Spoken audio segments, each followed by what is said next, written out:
Roseanne Neal fought breast cancer and won. Come on, Lori. But this 52-year-old single mom says for the past year, she's been fighting her insurance company and losing. I felt that I was being penalized for having breast cancer. The cancer occurred in 2015. Since then, she's had annual diagnostic mammograms paid for by her insurance. Then last year, she switched jobs, and in October, I went in, got the mammogram, and then about a month later, I got a bill for over $900. Over $900. $900. Her insurance company, Aetna, had refused to pay. They said, no, that we don't cover diagnostic mammograms. I said, but I had breast cancer. Why wouldn't you cover this if I had breast cancer? The Affordable Care Act requires insurance companies to pay for regular screening mammograms for women with no out-of-pocket costs.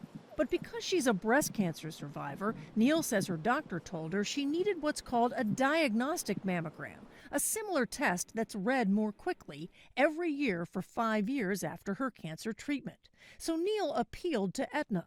You literally told the insurance company, I do not feel it is fair to be penalized for having had breast cancer. Yes, and I told them that verbally. And again, when I told them verbally, there was no response.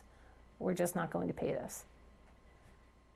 So there was no negotiation, there was no discussion, there was no argument. It was, this is the way it is, have a nice day. In this letter, Aetna told Neal her claim was processed correctly, that Aetna does not consider the specific test as part of the standard routine testing. Oh, how do you feel about that? Angry, very angry. I feel that it's very unfair that someone who has had breast cancer, who is following the protocol that the doctor is prescribing, is not being covered for preventive maintenance, really. Neal is one of hundreds of women who have shared their mammogram pricing stories with CBS News. One wrote she feels punished for being a survivor because of the astronomical costs. Another said she skipped her mammogram this year, saying, I cannot afford to have this happen again. It's really creating a significant barrier to care. Molly Guthrie is with the Susan G. Komen Foundation, which is pushing lawmakers to get all breast cancer screening tests covered. We want the diagnostic testing that a physician feels their patient should have, that the patient can have access to that without cost sharing. Without any cost to the patient. Correct. So that means diagnostic mammogram, ultrasound, MRI, any of those. Right.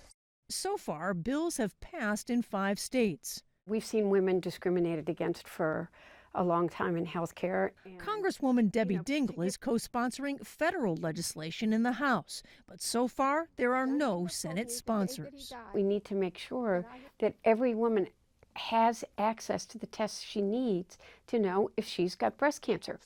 As for Neal's over $900 bill, after CBS News contacted Aetna to ask about her case, it reversed course, saying, we mistakenly did not apply the appropriate policy when Ms. Neal appealed. We apologize for this mistake.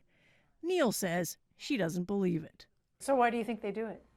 Greed, the money, it's all about money, the bottom line.